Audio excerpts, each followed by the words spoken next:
I was so angry watching it. Could have been stopped. Yeah, it Could have been sucks to be stopped. right about something so bad. The difference between peace and war is everything. I don't think I've ever asked you this. Why Israel? If you hate Israel, guaranteed you would really dislike America. The saving grace in America is some kind of belief in the goodness of the American people. What do you think America should do? Don't sit back and think it's going to be solved for you. Douglas, I'm so glad to be with you here. It's great to be with you. It's funny that we meet in Montana, of all places, right? Why not? Well, it's so great. People ask me, why am I such a groupie of Douglas Murray? And so I'm going to tell you that I've been waiting to tell you this. But I think that what's amazing about you is that it's not only that you have the discernment to see what is going on and what it might lead to, but you have a way with words. You're so articulate that you kind of get to say that thing that all of us are thinking, but don't quite know how to explain it. And it's been very helpful, especially in an environment where, you know, things are pretty crazy right now, and discernment is hard and confusing in the era of the internet and the era of information coming at us from all kinds of directions, and finding the right words and finding a person who can help piece it all together is very, very helpful. Yeah. So Well, thank very you nice for to hear. everything you've been doing. And some people have discovered you recently because of your newer book, and War in the West, and what you've been doing in Israel and fighting anti-Semitism. But we discovered you years ago when many years ago, we've been long-term friends, when you were warning the world about the strange death of Europe. And another one of those examples of how you have that ability to discern. And so I'm curious, I don't think I've ever asked you this, your background. It's just, what did you think you're going to do when you grew up? Well, that's very kind. I mean, it's very hard for me to explain myself, as it were. You know, we're not transparent to ourselves. I think if I have an ability in the area you kindly describe, it's that I do try to say things that I think and I see. And sometimes I found that what I'm thinking and saying is what other people are thinking about but haven't said yet. So I suppose that's sort of one of my unofficial functions. How that came about, well, I know, of course, I grew up in the age before the internet, and that's a very important thing these days. I sometimes say that what we're living through at the moment is a second dark age. If the first dark age was characterized by ignorance caused by a lack of information, the second dark age, the one we're in, is ignorance caused by a surplus of information, just too much information. Too much is coming at us. And we human beings are very vulnerable, we're suggestible, much more. And I think that means that, you know, we live in this great confusion about what we should think, whether the things we see with our eyes are true, and the apps can tell us that we're wrong and our eyes deceive us. I was certainly brought up with a great emphasis on truth. I was brought up to a very Christian household, Church of England, and went to a Catholic school for a time, which I sometimes joke inoculated me to Catholicism, but I have a great respect for Catholics as well. I became very interested in books and ideas when I was pretty young. Was a rather unusual creature for those times at university, in that I actually read the newspapers and wanted to find out what was happening in the world. And that wasn't that common. And I wanted to get out into the world and see it. I certainly had a hunger for that from a very early age. I wrote my first book very early. It came out when I was in my second year at Oxford.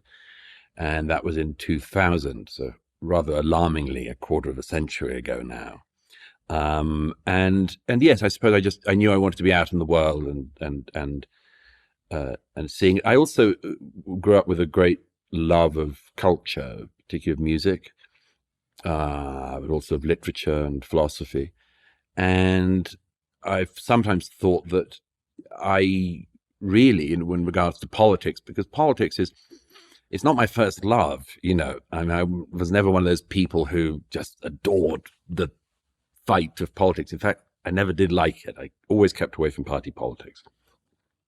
But I did recognize that if you're going to keep the culture good, and by that really what I mean is keeping the culture safe for culture, for people to be able to create and express and much more, and to think and to solve problems and get somewhere. To do that, the politics had to be right, and you had to make sure that the political setup was such that it was safe for creativity, innovation, thought, freedom, and much more. So, yes, if I had a sort of underlying philosophy, it's probably that.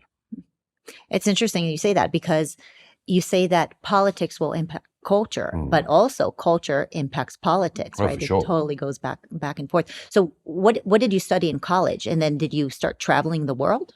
Yes, I came to America first. I was born in Britain, as people can probably tell. And the lovely accent, of course. Well, I came to America first as a schoolboy researching my first book, and fell in love with America then. And partly that's the opportunity of America, and I loved the openness and the encouragement I found here, and always that inoculated me to some of the anti-Americanism which you can find in Britain and in Europe. Really? Mm-hmm.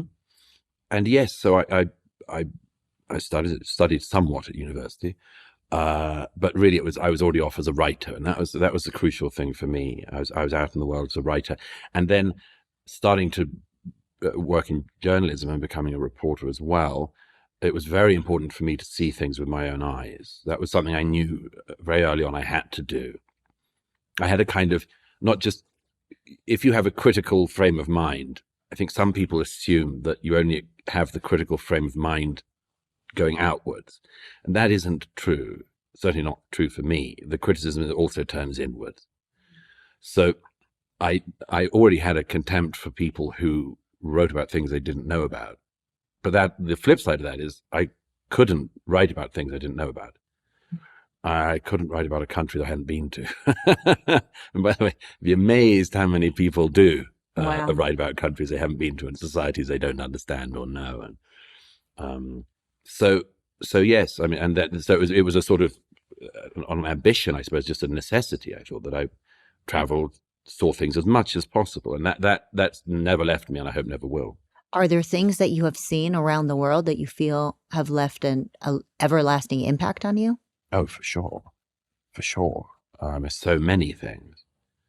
I mean, countries at war and societies at war always leave a deep impact on you, in particular, probably the deepest, because because that's you discover you realize what's sort of obvious, but until you really see it, you don't know. The difference between peace and war is everything, absolutely everything. The fact that here in Montana today, there is no likelihood that a rocket will land near us. We don't have to fear that, an enemy army will break down this neighborhood. And that makes all the difference. What we're doing now is possible because the conditions have been set, because of the decisions that Americans have made and America has been able to benefit from, that we live in peace.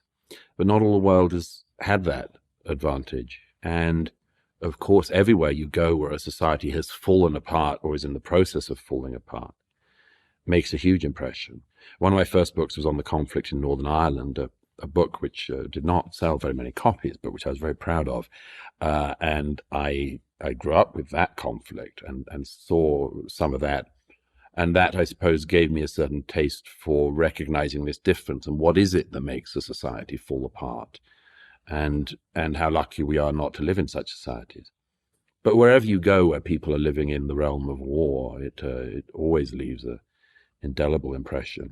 I mean, something I haven't talked about that much, but when I, some years ago, went to northern Nigeria to write about the plight of the Christian communities there, I saw things and heard stories that will always be with me. And it's extremely humbling to be, for instance, able to interview a bishop whose house has been repeatedly, attacked, whose wife had been raped, and who still led a congregation of great faith.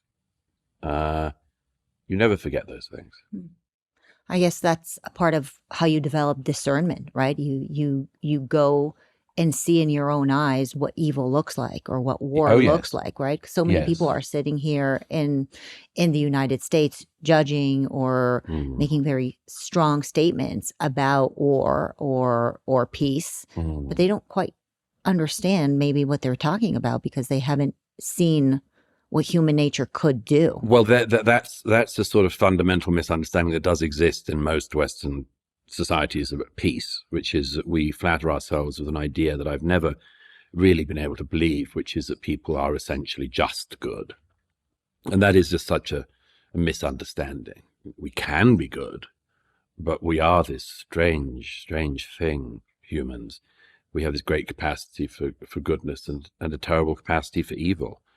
And as many philosophers have pointed out, it runs not between one group and another, or one race and another, or one culture and another, but down the heart of everybody. But if you live in a society that's at peace and you've been brought up with that, it's likely that you will fall into this idea that, for instance, there's no such thing as bad people, just people who've been badly, I don't know, educated badly or not correctly, or they just haven't had the opportunities that they could have had, and so on. And actually, whenever you stare into the heart of that, I think it's impossible not to come back with the belief, and again, it's difficult not to talk about it in theological terms, but that there is such a thing as evil in the world, and that it exists. And a historian who I'm enormously fond of, the late Gita Sereni, spent a lot of her life studying the most evil people. And towards the end of her life, she said, in an interview, although she had no explanation for it theologically, she did believe that evil came down somehow. She spent her life thinking about it, interviewing, Nazi war criminals, a child killer, and others, and that it was a force somehow in the world. And if you don't at least contend with that, you haven't even started in your understanding of people. Right. I mean, there's so much evil in humanity to believe that it's something that is only learned and not oftentimes innate. Yes. It's to really be blinded to the humankind. Absolutely. I mean, some people can be taught into evil for sure, as they can be taught into good. But there are also wicked people in the world. What made you write your more recent book, The War in the West? Well, that was actually something I've been coming for a while. I wrote a book there, The Strange Death of Europe, that came out in 2017, which is really, it's not just about Europe. It's about the challenge of mass migration in the 21st century, which I've long thought is the challenge which no society is on top of, and no government really understands how much our societies are going to be roiled in the 21st century by the ease of movement and the ease with which the world now knows what they can get if they just move. And I don't blame anyone who does that, but so much of the world, so many societies are in disarray. I mean, just look at, Central America and South America, just to give one example. Look at the collapse of Venezuela in our own lifetimes. I don't blame anyone for leaving a society that's collapsed or wanting to leave a society that's collapsed, but I knew that developed societies, developed governments that really were not contending with this problem, even remotely.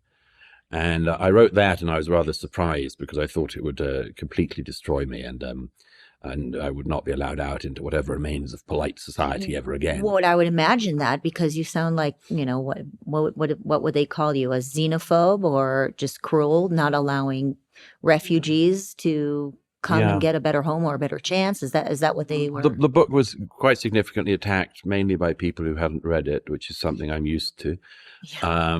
But fortunately, it got a very wide readership and it became an international bestseller. And that was one of the times I realized I'd sort of put my finger on something that people were. The first time I saw somebody reading it on a London tube train, which was the day after publication, I thought, that's a good sign. That's fun. That's a good sign. Because as a writer, also you put ideas out. You're never quite sure, if they're going to land, if people are going to be interested. But I knew I'd put my finger on something there.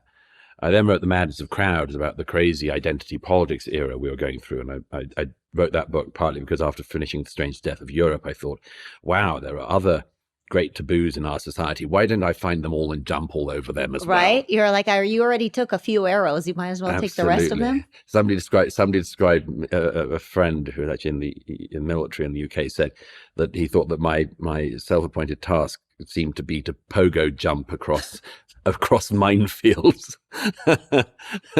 And but so anyway, when I finished the Madness of Crowds, I was aware that I'd put my finger on another set of things, but the thing that really, The War in the West, was a sort of culmination of those three books, because I realized that really one of the things that was going on is this crazy anti-Westernism in our time, the crazy way in which you can just, with 100% predictability, you'll know that a young American will look at any problem in the world and believe it's America's fault. And that if you're a young British person being miseducated in the school system there, or a young European, you will be being told that all of the problems of the world are due to colonialism or slavery or much more. And I'd noticed this for a long time, but I really wanted to dig down into why this had happened and who was pushing it. Mm. Because there are specific people who are pushing this. And part of it is an internal push. People inside Western societies who love pushing this misinterpretation of history. Why? Why would you be a Westerner wanting to push that the West is the worst place on planet Earth? Well, in some ways, I mean, it's of course narcissism, because it presumes that nothing in the world can go wrong unless we made it so. Mm. In other words, you can still be enormously self-absorbed and only interested in your own society, and yet present yourself as an internationalist, right. You know. Right. And that's just one of them. The other is just a simple miseducation. I mean, I'm horrified by the state of higher education in the US in particular, where people study degrees that are not disciplined and are just educated as such as they are into a sort of form of political activism. You know, the idea that the ultimate purpose of education should be to create little culture warriors. Is it not the case in the UK? Slightly less. In fact, quite a lot less, I'd say. Quite a lot less. And there's much less of the grievance studies, you know, where you go to a university in order to become, yes, a sort of little activist, where the ultimate purpose of being a student is to aspire to live in a tent and crap in a bag and say you're doing it for people in a continent you've never been to. Right. But yes, so I mean, some people do that. But of course, the other thing with the anti-Westernism, it is very, very useful for America and other Western countries, competitors, rivals, and also enemies, to push this. You know, it's enormously useful for communist China that there are so many people in America who wish to think the worst of America. It turns out, of course, you know, the Ayatollah Khomeini congratulated the students who have been protesting in recent months in America, congratulated them. It's very useful for the Ayatollah in Tehran that there should be a generation of Americans who have been brought up to believe that they should protest against America and America's allies. Right. It's like, thank you very much for doing the job for me. Yes. It's the famous quote attributed to Napoleon that, you know, if your enemy is making a mistake, don't interrupt them. Hmm. And that's one of the things that's going on. But I'm stunned by this movement, because I think it's demonstrably, as I try to show in the book, and I try to give people the arguments and the evidence to push back against this movement, it's stunning to me the extent to which this misrepresentation of our past has succeeded. Elon Musk said this a little while ago in an interview with Bill Maher, you know, said if your child comes home from school and knows about Thomas Jefferson, they will know that Thomas Jefferson owned slaves. Of course. What else did Thomas Jefferson do? Blank. That's very interesting. That happened in a lifetime. I actually spoke at Thomas Jefferson's University, the University of Virginia, last year, and I was rather amused that at the end of my remarks, the woman came over to me absolutely furious with me, because I had highlighted the fact that a lot of scholarship actually agrees with that Thomas Jefferson did not father children with one of his slaves. She was absolutely furious that I had put out there just what is an absolutely acceptable historical counterpoint. Went into the DNA evidence, which I can do, and she was furious. And I said, this is so interesting because a generation or two ago, if I'd stood at Thomas Jefferson University and said Thomas Jefferson was a rapist, people would have been furious. Now, you're furious that I said he wasn't a rapist, Right. or might not have been a rapist. It's absolute fury that that the founding father in question was not as bad as she hoped he was. That's the virus of our times. Well, and I would add that the virus of our times is, look, I'm in love with studying history. I think studying history is so important. But the focus of trying to change history while not focusing on who are the bad guys today, I mean, that is what's really mind-boggling, right?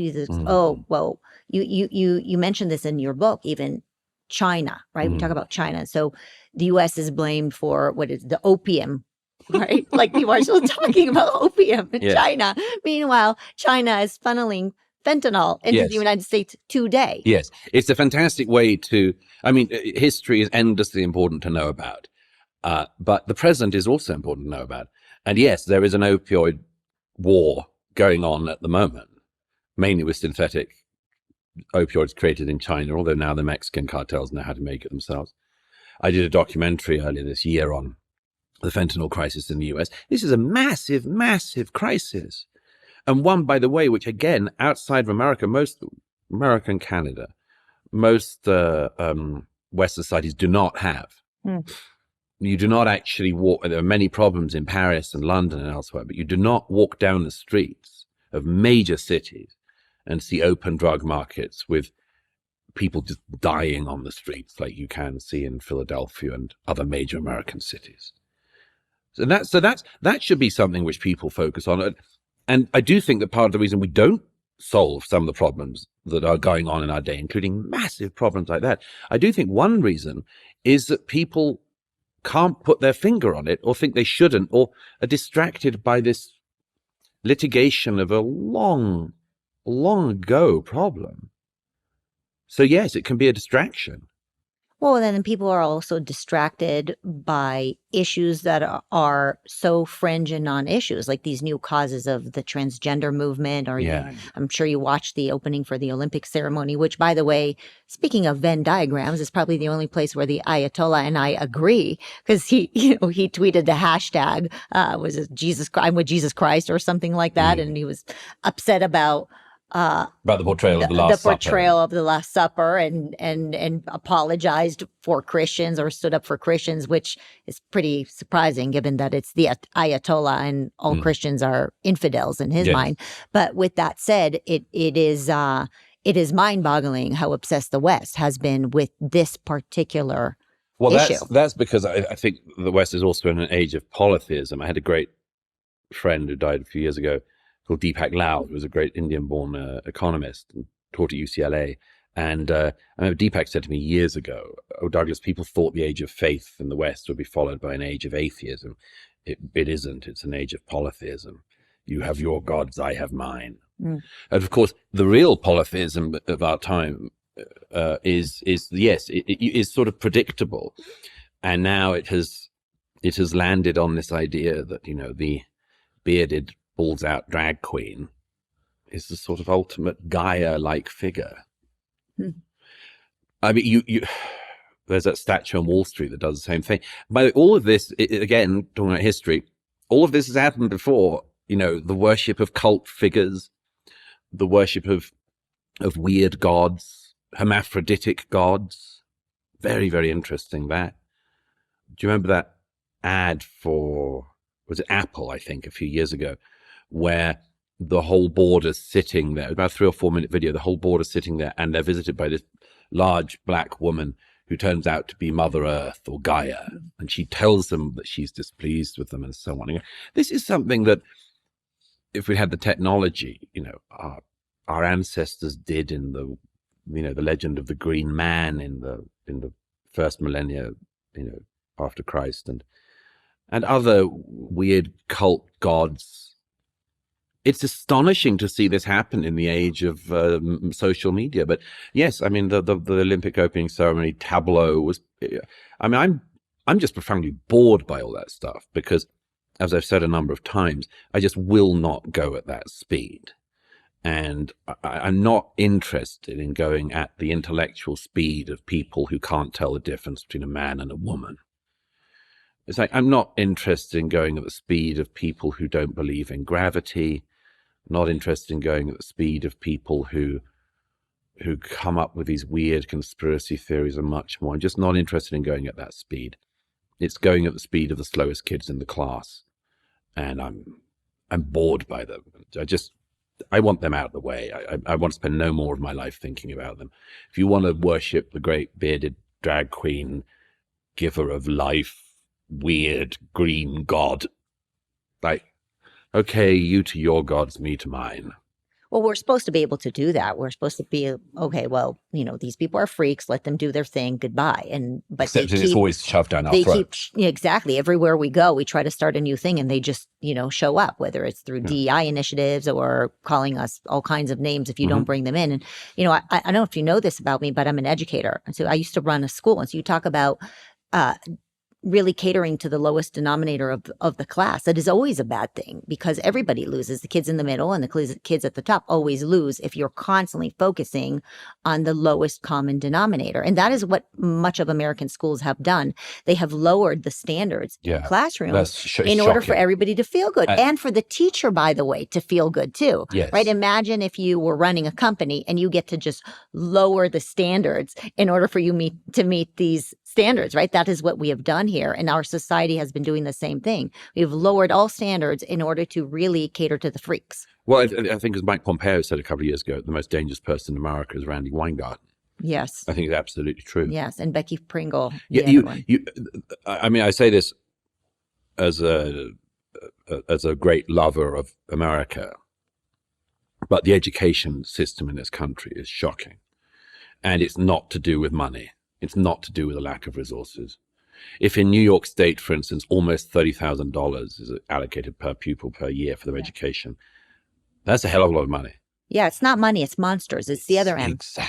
Exactly. I mean, it is, and it's just shocking. The unions, it's all Randy Weingarten. It's always the union. Randy Weingarten, when she's not just talking about foreign policy and going to Ukraine because she's really useful there, and these people just have not done their job. They have so woefully underperformed. And when you have the levels of illiteracy and the numeracy in a society like this, it's shocking. The world's number one economy and superpower should be able to make sure that it's not like in a lot of areas, 50% of K through 12 students just don't have basic literacy or numeracy. Yeah. What are we going to do in this century if we keep on? And it's so cruel to the kids. It's terrible. It's so cruel. You cannot have a life of the meaning you deserve if you're just incompetent at the basic things. You want to hear something shocking? So in 2022, I pulled up the NEA's agenda. NEA is the other teachers union in the United States. They have over 2 million members, right? That's Becky Pringle. Guess what their number one issue of business was on their agenda? 2022. I'm trying to think, probably DEI, race, could be that everyone's got to be trans. I don't know. What was it? Well, you would hope it would be literacy or math, right? Their number one issue of business was the Israeli-Palestinian conflict. Protecting the Palestinian indigenous people of that homeland. Yes. And so when people are wondering why are students rioting pro-Palestine on college campuses across the United States right now, they've been groomed to do that for years through these political enterprises like the NEA that have been shoving their political ideology into the schools. And it's so preposterous because, I mean, on that one, if they got their way presumably being the Palestinians get given a state in what is now Israel, what do you get from it? All you get is another failed Arab country, which at best would be incredibly corrupt and violent, and at worst, most likely, would just be another Iranian satellite state. So, why should a teaching union in the US be pushing kids to campaign for something which wouldn't improve the life of anyone, let alone their life in the United States? You want another failed Arab state? Okay, great. What's that going to do for you? Right. Well, that's why, when you talk about the war on the West and the influence that these other entities outside of the West have on our school systems, people know about the universities, but that impact really goes in deeper. It starts in kindergarten, right? Yeah. And I'm curious, why are you so interested in Israel? Because you're from the UK. You're obviously not Jewish. Why Israel? Well, lots of reasons. I mean, one is that I've covered a lot of conflicts there and have seen the horrible misrepresentation the country has suffered, always suffers, particularly in wartime. Jews are enormously outnumbered worldwide. There are not many Jews in the world, 16 million, something like that. And they're vastly outnumbered. And so misrepresentation of them, particularly misrepresentation of the one Jewish state in the world, is rampant. And I think it's important, anyone who's concerned about truth and the facts on the ground, should understand the situation properly. There are lots of reasons. Part of it is a gut reason, and part of it is a very straightforward one, which I wish more people understood, which is that there is just a line that is completely clear between the teaching union who pushes, the Palestinian issue. There is a completely clear line between those people and their attitude towards America. It's all on the same continuum. If you hate Israel, guaranteed you at least really dislike America. You really dislike Britain. And by the way, I mean, this is proven all the time. I was at the Prime Minister Netanyahu's address to the joint sessions of Congress the other day, and he made a point. I said this in my New York Post column. He made a very important point from the podium that the people who, he said, our enemies are your enemies. Our fight is your fight, and our victory will be your victory. And as he said, the people who hate Israel are also the people who burn the American flag. Now, he made the point very well inside the Congress. Outside the building, his point was made much better by the protesters protesting him speaking, who scrawled "Abolish the USA" across the Liberty Bell, who put in huge red letters on the Columbus Monument, because of course Columbus is one of their great enemies as well, because they wish that he hadn't found the Americas. It would be much better historically if Columbus had never stumbled upon America. I'm sure you agree. Or that he went back and said to the King of Spain, nothing to see there. But they scrawled all over the Columbus Monument, Hamas is coming. And what did these protesters do in Washington, D.C. the other day? But tore down the American flag outside Union Station, burnt it on the streets of the Capitol, hoisted up the Palestinian flag. And the Speaker of the House and Representative Dan Crenshaw and some other veterans went at the end of business and they re-raised the American flag. But just think about that from the way in which the protesters proved the point. But it's absolutely the case. Every anti-Israel protest in my country of birth, every anti-Israel protest, there's not one Union Jack. It's not like the Palestinian flag and the Hamas flag and the Hezbollah flag and the occasional Union Jack. Never a Union Jack in sight. And when they're calling for jihad or, from the river to the sea and this sort of thing, they never end the day by singing God Save the King. When there's a pro-Israel protest, which there have been a few of, they always finish with Hatikva, the Israeli national anthem, and God Save the King. I noticed that when there's a pro-Israel protest in America, pro-Israel demonstration or rally, people will sing, again, sometimes Hatikva, and they'll sing Star Spangled Banner. And that's just not the case on the other side. These anti-Israel protesters, the reason they do not sing the American national anthem or wave the American flag, they don't like those things. They don't like this country. And it's just Israel first in their line of sights.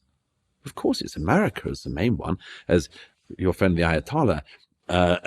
He loves me very much. Says all the time, Israel is the little Satan, but America is the big Satan. And it's America that the Iranian Revolutionary Islamic government in Tehran is really after. Israel is in their first line of sight. America is the main one. And I think that more Americans should realize that. What do you think America should do? In the Middle East? Yes. I think they should allow Israel to win and not to be stuck in the cycle of endless wars. And the cycle of endless wars, in my view, comes about because of Israel being made to fight to a draw every time. There was an opportunity, I've spoken to one of the commanders who was in charge of it, there was an opportunity in 2010 to destroy Hamas back then. Israel was pulled back from doing so by the international community, international pressure. Well, lots of reasons. I think if there were two main ones I could put my finger on, is one, the two-state delusion, which is the idea that it's in Israel's gift to create a Palestinian state, and that everything about the facts on the ground must be pushed towards a two-state solution. And that if, and again, there have been Democrats and Republicans, conservative and Labor, people from right and left for decades now have had this delusion that they should focus their foreign policy on the two-state solution, because the two-state solution will solve all of the other problems in the Middle East. And that's flat out wrong. There is no reason to suspect that the economy of the Yemen would boom if Mahmoud Abbas ran a deeply corrupt another Palestinian state. There is no reason to think that the Ayatollahs in Iran would suddenly grant Iranian women equal rights and not imprison them if they don't cover their hair, simply because Hamas was running another state in the Middle East. It's a total delusion.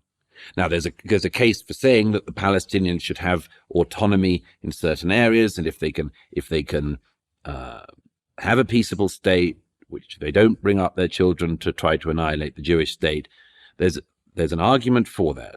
But it is a delusion to think that that should be the principal priority of Western policy in the region, and that if it happened, everything would bloom. But the second reason is because there has been a delusion for certainly since the Obama years, and in Britain since the Blair years, that the principal other thing in the region that is to be a priority is the bringing the Iranian Revolutionary Islamic government in Tehran in from the cold. In other words, that the country that since 1979 has been benighted by this appalling brutal Islamist regime, will one day have a moderate. And we can encourage that and deal with that. And that's why whenever a new leader is elected In Iran. in Iran, they're always called the reforming moderate, Yeah. And of course, you scratch even slightly beneath the surface, and people describe them as a moderate because they only want to kill most of the Jews, that sort of thing. Not all of them. They don't want to annihilate America now. I mean, it's our definition of moderate shifts a lot when it comes to Iran. The People's Republic. The People's Republic, which is again one of the reliable ones, like with the Democratic People's Republic of North Korea. None of those things apart from North Korea. I think this delusion that has taken hold of the Democrats in America and the Conservatives and Labour Party in Britain, among others, and Macron in France, most French foreign policy thinking, and European policy thinking, in fact, in recent decades, has been focused on this question. I think it's the wrong thing. I think that the regime in Tehran, as long as it's there, will continue with its stated objectives. It will continue to be deeply anti-Western, will continue to try to destabilize the West and our allies, particularly Israel, in the region. As long as they're there, that's their belief. That's what they want. And so the idea of bringing them in from the cold is just a delusion. Instead, we should contain them, definitely try to bankrupt them.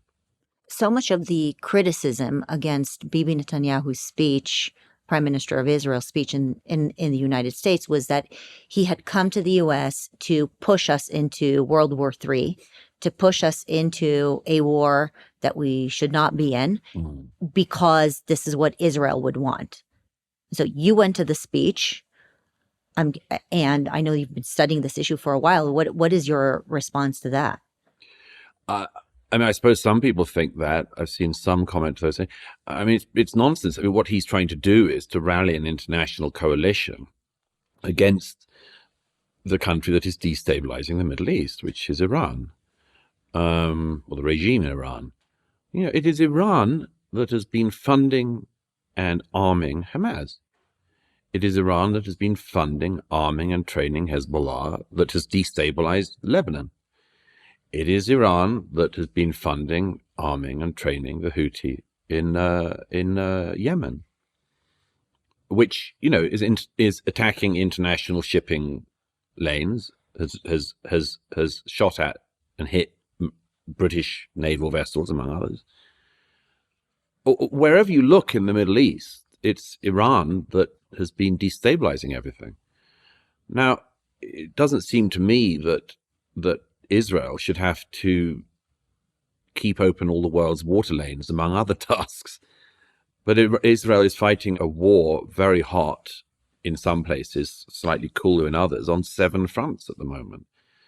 And I don't think that that is fair. I don't think that Israel should have to do that or do it alone. Of course, the Biden administration has been on and off pretty good with helping to rearm Israel in this conflict. But it seems to me that America should be encouraged, along with other Western powers, to make it very clear to Iran that its regional destabilization should not be allowed to continue. Will America do that? We'll see. But that was what Netanyahu was calling for. And there was plenty of criticism of him within Israel for doing that as well. But that is what he has always seen as the principal issue in the region as well. And with one other thing, which is the principal concern he has always had, and which I've always had, long had, is to ensure that Iran, the Iranian Revolutionary Islamic government, never gets nuclear weapons. Is it fair to expect the United States, which is on the other side of the world, to get involved in wars in the Middle East? Well, that's a very good question. And I think a lot of people, particularly on the right, have been reevaluating that. A lot of people on the left have long thought that we shouldn't, or that we should come in on another side. Right. I mean, it almost feels like things have, I don't know if they flip-flopped or I don't know what, but I agree with you. I'm hearing from many on the right, they call it America first maybe, or an isolationist mentality. Yeah. Well, it's definitely grown on the right. And to be fair to them, it has grown for some completely understandable reasons. The wars in Afghanistan and Iraq in particular did not go well. And after 20 years in Afghanistan, America has very little to show for it. Not nothing, by the way, not nothing. The aim was to stop another 9/11 happening, and that worked. And that's a lot. That's a lot to be able to make sure that there were not Al-Qaeda camps in which people are planning to fly planes into major American cities. It's always hard to get any credit for the things that didn't happen. But America does, and brave men and women of the American Armed Forces do deserve an enormous amount of credit for that. But nevertheless, Afghanistan, as people will have noticed, is not a thriving democratic society, and is handed back into the hands of the Taliban. Yeah, we certainly left in a bad way. Left in a terrible way. And so when people see that, I understand why a lot of people on the right and the left say, we just don't seem to be very good at this, so let's not do more of it. But I would say that those people who do take the view that therefore America should step back from the world should consider 2 things. Firstly, that, for instance, in the case of Israel, and also, by the way, in the case of Ukraine, people are not asking for American boots on the ground. In both cases, they're asking for American support to allow them to fight the war that they're having to fight. In the case of Ukraine, against Vladimir Putin's aggression. In the case of Israel, against Iranian aggression. And that is a very different thing. Nobody, as far as I know, nobody high up or in a position of influence in Israel or in America is saying we should have GIs in the Middle East. Quite other than that. The Israelis are capable, have shown themselves very capable of fighting to defend their country and their families and their people. And they're asking for American support in the form of armaments, diplomatic support, deterrence effects like planes being sent to the region to patrol and just show as a sign of strength. A very good thing, I think, that early in the conflict, President Biden sent a aircraft carrier to the region. But they're asking for that. That's a very different thing. But the second thing I would say, and do say to the sort of America first, because of course, by the way, the America first thing is, of course, America should be first for Americans. But is it also America only? Right. Now, and the thing I say to those people is, there is a massive contradiction they have in their thinking, which they should at some point address. The America-only people that I have spoken to and know don't want America in the 21st century to be an obscure power. They don't want China, the Chinese Communist Party, to be the premier country in the world. In fact, if you say that to them, they're horrified by the idea. So I would say that the thing they have to address is, you do still want to be the premier power in the world, don't you? Yes. But you think you can do it by withdrawing from the world entirely? You think that's possible? You think that if America is not interested in the world, other countries are not? I mean, America isn't very interested in Africa, but the Chinese Communist Party is really interested in Africa and is doing very clever things, not just in Belt and Road, but buying up of mineral resources and much more. So again, with the Middle East, with the Near East, if America is not interested, at least, I'm afraid there are other countries that are. And I think that the America-only people should really make up their minds on this. America can either be a secondary or tertiary world power, or it can be the premier world power. And if it's premier world power, it should keep an interest in the world. That is not to say it should intervene everywhere. Far from it. It does not mean that it should be the sole policeman in the world, because this is a horrible and onerous job, and it is preposterous that, for instance, America should be, holding too much, carrying too much of the water for global security.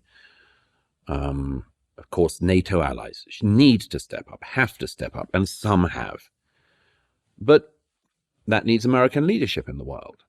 It does not mean that America should be the fool in this. Of course not. But it cannot just step back. That's a delusion. It's a dream. It's one that throughout American history has tempted people.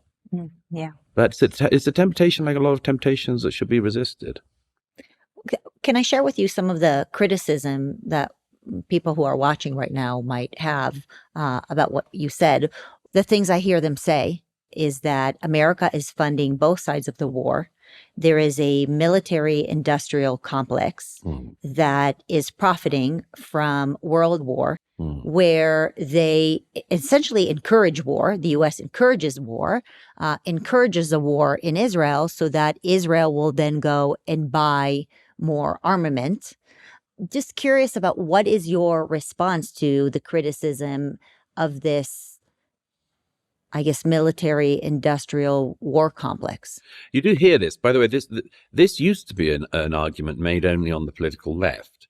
Yes. And it has now been picked up by parts of the right. It used to be a sort of Chomskyite argument on the left that, the reason why the world was unstable was principally because of the military-industrial complex and people who wanted to get rich from war. Yes. I mean, look, some people can get rich from war, I suppose, but the idea that it's the principal purpose of war is, I think, so deeply cynical as well as sort of provably untrue. And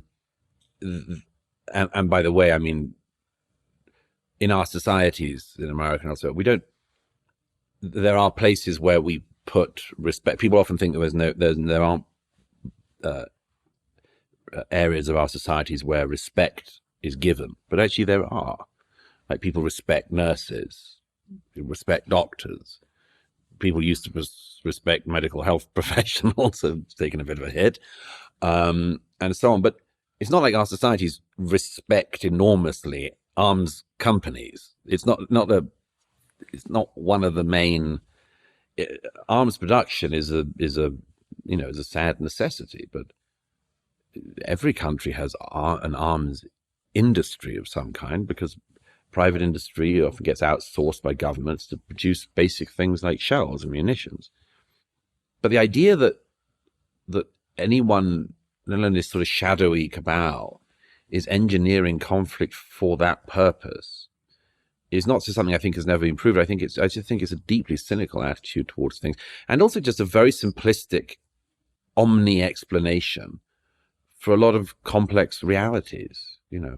I don't think the Ayatollahs in Iran are being led by the nose by the military-industrial complex in America. Really? We can't blame the West for that too? Well, that again, it falls to that temptation to think it must be something we're doing, must be something in our society.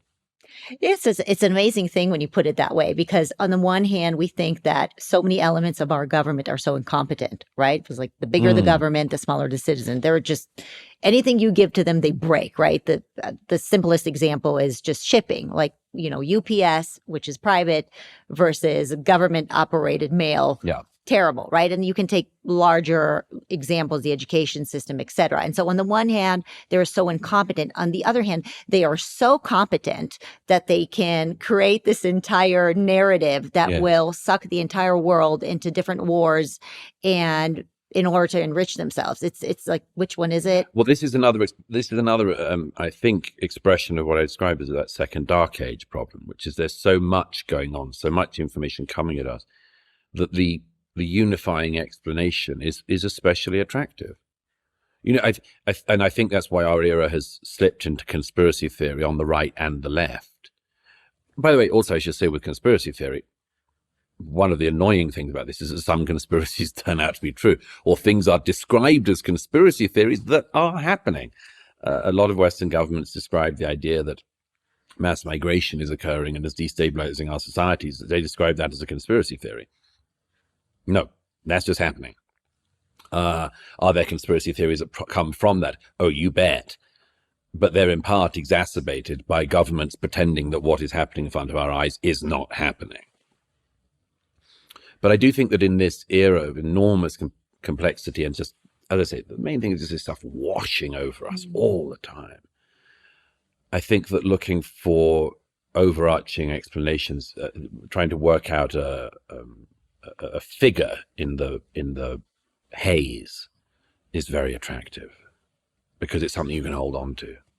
Well, it's what people have always done. They kind of want to put their finger on something or point their finger at someone in order to blame them for horrific things that happen, including greed and murder and crime and all of that. I mean, as a child of a Jewish family, I learned about these conspiracy theories, and when I hear about them, I feel like they always somehow land with Jew hatred, right? Yeah, so for sure. you look at the conspiracy theories in Russia, right, where they were blaming the Jews, right? Tsarist Russia, where they were blaming the Jews for the bubonic plague. Well, why weren't the Jews dying from the bubonic plague at the same rates as the rest of the Russians? And they didn't look at it as, well, the Jews had washing rituals and they were kind of more insular and they had their own wells, and so things were clean. And so it wasn't that the Jews were infecting the rest of the Russians with a disease in order to kill them, but the Jews were blamed for that. And then you take that into Nazi Germany, right, where Germany suffered tremendously with economic defeat as well as the defeat after the war.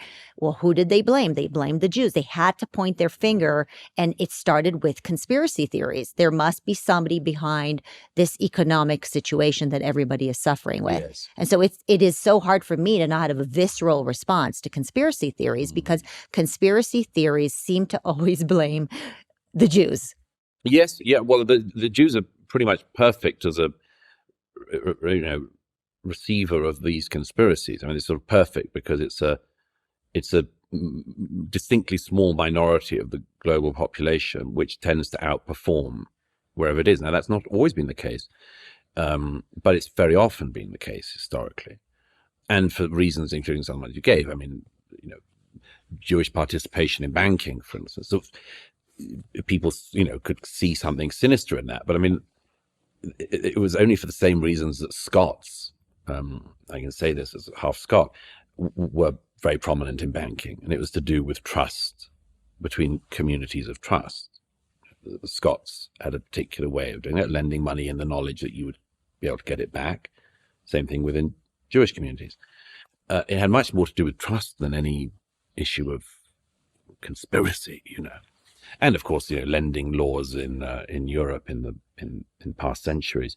But yes, the Jews are, because they're a minority, are very, very just terribly, horribly vulnerable to these sorts of claims.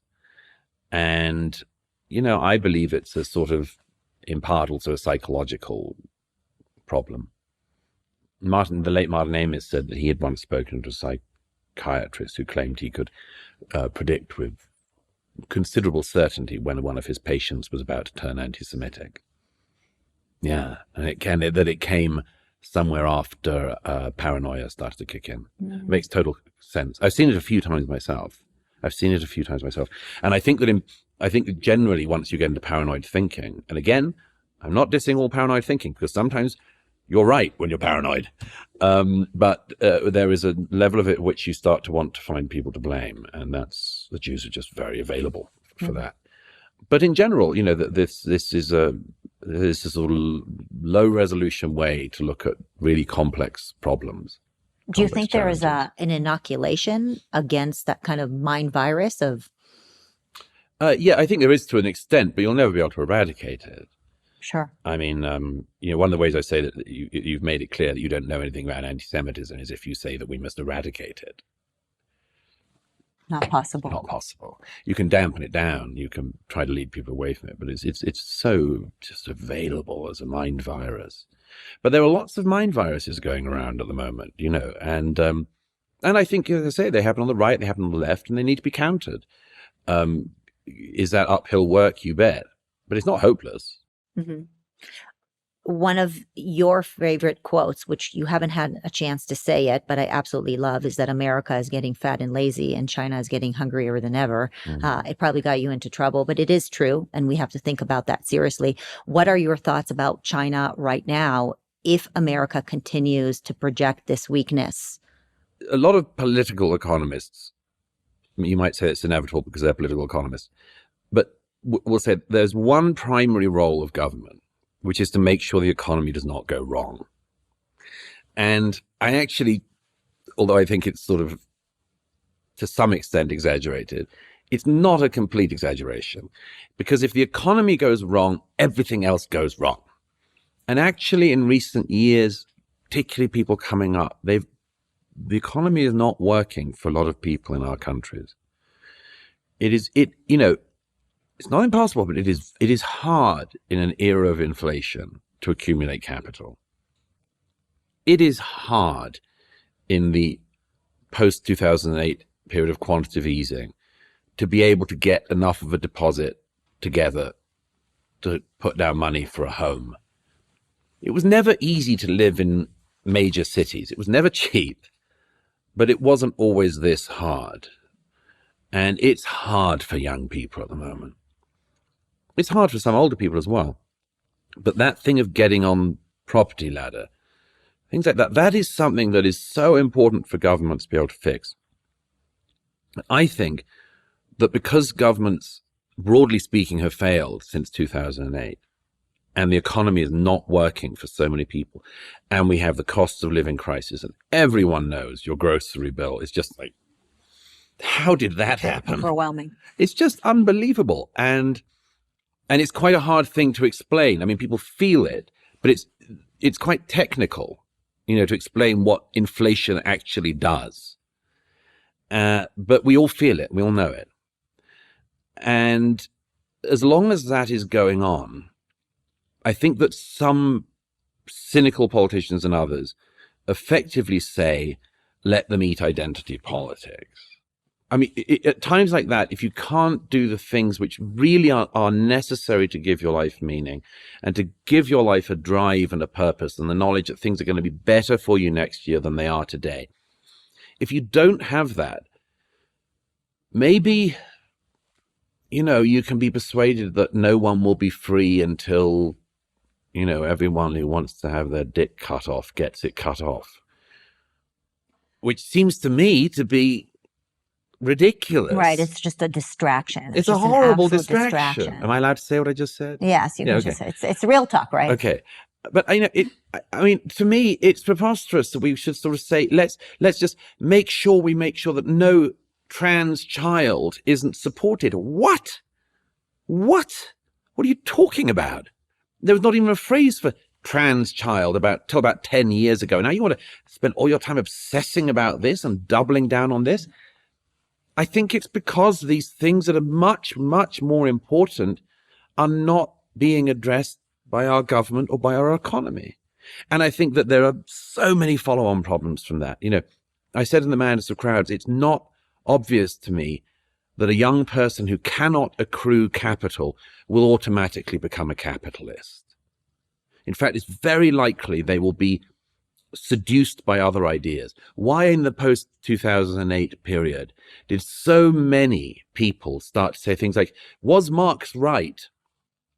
No, he still wasn't right.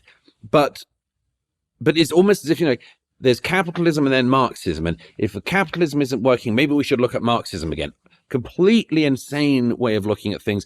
Marxism still doesn't work, cannot work, never worked anywhere. Never got any society out of poverty, relative or otherwise. Capitalism can work, is the only mechanism we've ever come up with as a society to improve the lot of society. I mean, if you look at the charts of, human, wealth accumulation, now we were just deadlining for millennia. People did, a king in the 16th century in Europe had no way to grow the pie other than trying to squeeze people for more taxes who had no money and were living in what we would now regard as destitution, or invading a country and taking their money. But until capitalism, we had no idea of how to grow the pie. And now we do have an idea. Does it work all the time? No. Could it work better? Definitely. Is the answer, when it's not working optimally, Marxism? No, obviously not. But that's when people can be seduced by bad ideas and go back and look at bad ideas in the past and wonder, maybe we can try that again. If you're spending your entire day trying to make ends meet, you don't have time to even think about growth or freedom or bigger issues, right? It's just, you'll just get distracted. But by the way, I should also stress that there is a something in this which does also have to be said, and the sort of boomer criticism does forget the fact that although our parents, I think, say, did live in an era where, you could get a mortgage that was 3 times your salary and, and so on. And now, because of the rocketing of house prices and so on, it's like you need 10 times your salary. And so there are things like that. But still, it was not easy for our parents' generation. And I think that one of the things which it's very hard for politicians to say, particularly in America, is there are some things in the system, the economic system, that are not working as well as we would like them to work, and that the cost of living crisis and your grocery bill are some of them. But don't sit back and think it's going to be solved for you. Don't do that. You should work your what off. And if you do, you can be rewarded for it. And I think of all the families in America where a mom or a father, holds down a couple of jobs, and it's still not easy, but they're not behaving as if they're owed everything. And I do think that one of the remarkable things that has driven the American economy always is simply the American public and the American worker. it is so important that they feel that they have a stake in it and that they can get better, and that their lives next year will be better than this year, and their lives 10 years from now will be better than it is now. And that, the guy driving that car, maybe I can drive that car one day. And that's a brilliant thing that inspires and fuels the American economy. But we should not bring up a fatalistic generation who are like, capitalism isn't working for me, so I'll wait till something does. No. You have to go and make your own luck on some of that. Final question. You wrote a book about the strange death of Europe. You're now here in the United States watching the woke mind virus wash through the entire country. Are you more optimistic about the US than Europe? Do you think that we have a similar fate? I think Europe and Britain are in a real, there's a real spiral they could be in at the moment. And it's happening in Britain at the moment where, unfettered immigration, mass immigration, illegal migration, and legal migration have been at historic highs. And societies that were high trust societies have become very low trust societies. And societies that were very coherent, including in my own life, have become or are becoming really wildly incoherent societies, where there's very little, increasingly little, that's binding them together. And I'd say it's the same in France and across continental Europe. It's very, very worrying and very dangerous. And we have seen recently with things like the atrocity of this terrible young man who went and stabbed these young girls who were the Taylor Swift dance class. The little girls. Just beyond belief. And the public mood is febrile. And there have been demonstrations and even things that, we do not see often in Britain, burning of police stations by very angry mobs. And then I just see today, a Muslim group, sort of doing a boundary policing thing in their area of chanting Allahu Akbar and defend the mosque sort of thing. The way in which things can go wrong, and it's exactly tell you, worst thing for me is it's exactly what I said would happen. And the reason I wrote The Strange Death of Europe, and the reason I banged on about this for years beforehand, was I said it is so obvious what is going to happen. Yeah. And it gives me, I'm so angry watching it when it could have been stopped. Yeah, it sucks to be right about something so bad. I wanted to be wrong. However, there is a deep distrust among the political class in the UK about the British public. They really don't seem to like them. They're so eager to attack the general public and cover over for anything else. And I think it's just a lamentable and suicidal policy. And I think it's one that happens across Europe.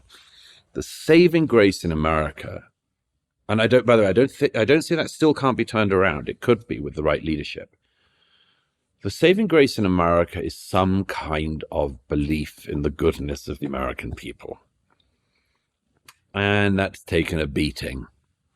My goodness, the education system has done everything it can to bash the innate goodness out of the American people. But I believe that the optimism, the belief in the family, the belief in the family unit, and therefore all of those communities that follow out from it, I still think there's a sort of goodness about that, a faith in that, a hope in that, that when you extrapolate it out to the widest form of that, the nation, the public, still has a certain belief about it, and that you can still ignite that American optimism. Despite all of the efforts that have been made, it's not been completely beaten out of the American public. And I think there is a feeling that despite, the things happening from right and left and all of the fears and confusion we're all living through, I do still think there is this thing that America is good and has been a force for good in the world and can be again. And that hope, what we call the American dream, is not dead, has not been beaten out of people completely, and still should give us hope and give us the possibility that the 21st century will not be this dark age, but could be one in which America and its allies, hopefully, could show a positive vision of what to do in the world. If that happens, the future really is ours. If it doesn't happen, the future belongs to goodness knows who. And if people, as I always say, if people think the era of American dominance was awful and, oppressive, you wouldn't like any of the rivals. Well, boy, am I glad that at least you ended this with something positive, because I do believe that Americans have it in our DNA to want freedom and self-reliance. It's kind of what we're made of over here. And as much as our education system, which is number 34 in the world, is failing, or maybe it's succeeding in what it's set to do, sadly, I think many of us know that, and we're seeing it, and we're ready to fight for it. And it's no surprise that fighters like you come to the United States to spread this message to the rest of the world. And so it's a great way to end this interview. And as always, Douglas, you're brilliant. It was really great talking to you. Such a pleasure. Thank you.